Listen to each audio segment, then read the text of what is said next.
Have you ever felt a little jealous of someone? What did you do to try and control your jealousy? Has anyone ever felt jealous of you? And why?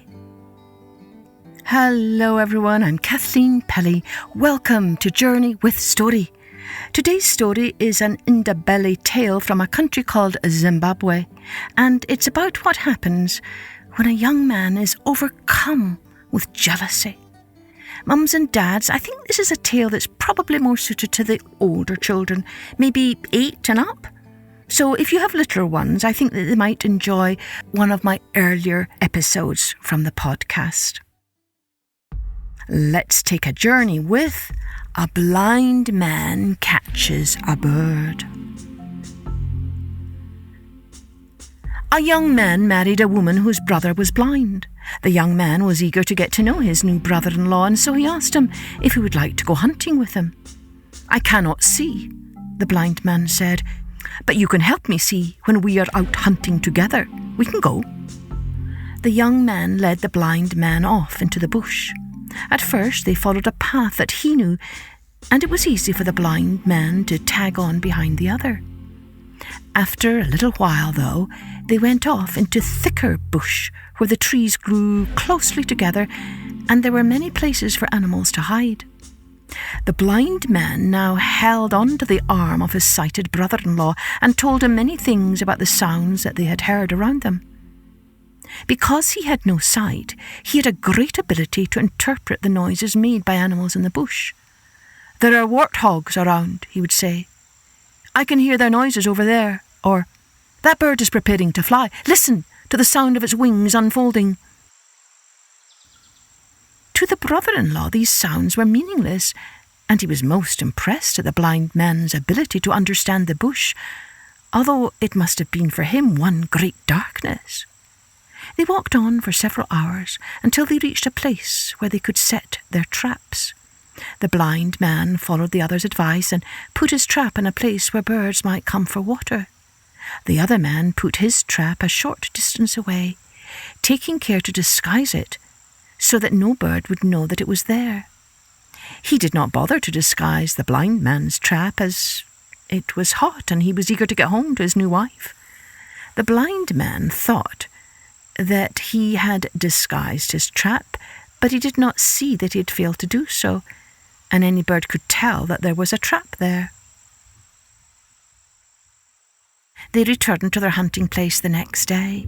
The blind man was excited at the prospect of having caught something, and the young man had to tell him to keep quiet, or he would scare away all the animals. Even before they had reached the traps, the blind man was able to tell that they had caught something. "I can hear birds," he said. "There are birds in the traps." When he reached his trap, the young man saw that he had caught a small bird.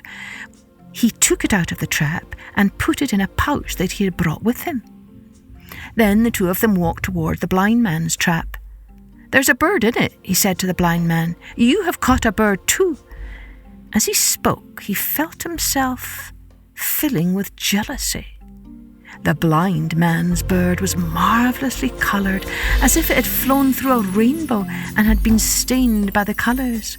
The feathers from a bird such as that would make a fine present for his new wife.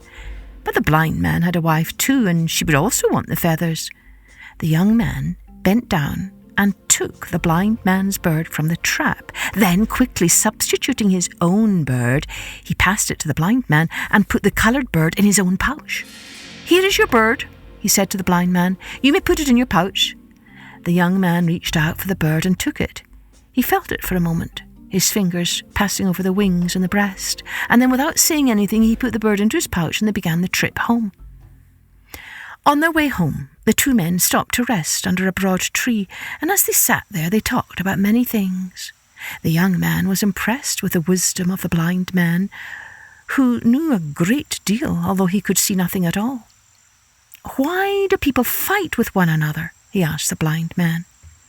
It was a question which had always troubled him, and he wondered if the blind man could give him an answer. The blind man said nothing for a few moments, but it was clear to the young man that he was thinking. Then the blind man raised his head, and it seemed to the young man as if the unseeing eyes were staring right into his soul. Quietly, he gave his answer. Men fight because they do to each other what you have just done to me. The words shocked the young man and made him feel ashamed. He tried to think of a response, but none came. Rising to his feet, he fetched his pouch, took out the brightly coloured bird and gave it back to the blind man. The blind man took the bird, felt it over with his fingers and smiled. "Do you have any questions for me?" he asked. "Yes," said the young man. "How do men become friends after they have fought?" The blind man smiled again. "They do what you have just done," he said. That is how they become friends again.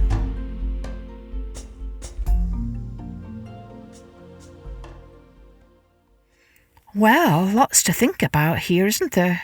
Makes me wonder about why we do fight with each other, and what we should do when we feel jealous of another person. What do you think this story's souvenir is? What's the truth that will linger now in your heart? I'd love to hear your answers. Don't forget, you can connect with me on Instagram at Journey with Story. Cheerio then. Join me next time for Journey with Story.